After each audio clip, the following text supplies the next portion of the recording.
¿Dónde estás tú? Fue la pregunta que Dios le hizo a Adán en el huerto del Edén. Y es la pregunta que Dios te hace a ti y me hace a mí en este día. ¿Dónde estás tú? Esta pregunta entra un poco en discrepancia porque sabemos que Dios todo lo sabe, que Dios todo lo ve, que Dios todo lo conoce. Pero ¿por qué surge esta pregunta de parte de Dios? ¿Dónde estás tú?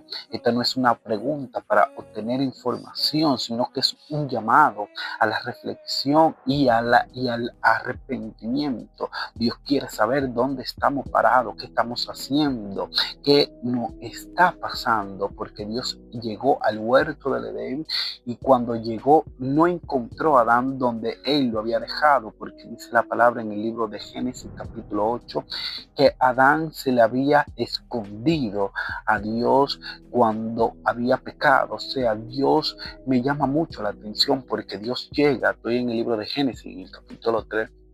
Me llama mucho la atención que cuando Dios llega, Dios no le pregunta a Adán por el pecado que había cometido, sino dónde él estaba, dándome a mí entender en lo que yo puedo comprender de que a Dios no le importaba tanto la desobediencia de Adán, sino porque Adán se había escondido de su presencia.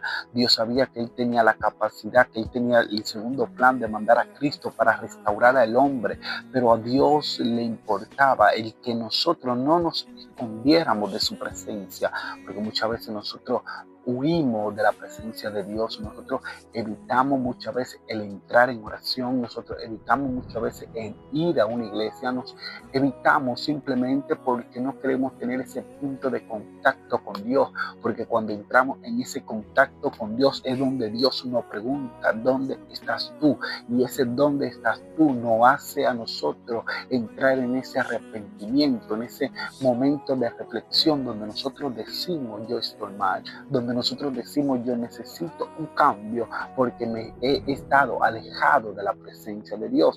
Y hoy Dios no viene simplemente a decirte estás pecando, sino viene a decirte dónde tú estás, porque Dios quiere que sea tú mismo que entre la reflexión, que entre el arrepentimiento. Dios no quiere juzgar tu pecado, Dios quiere que tú mismo juzgue tu pecado, lo confiese y te aparte, porque como dice la Biblia en el libro de los Proverbios, que aquel que confiesa su pecado y se aparta alcanzará misericordia. Así que la pregunta de esta mañana, la pregunta de este día es la siguiente: ¿dónde estás tú?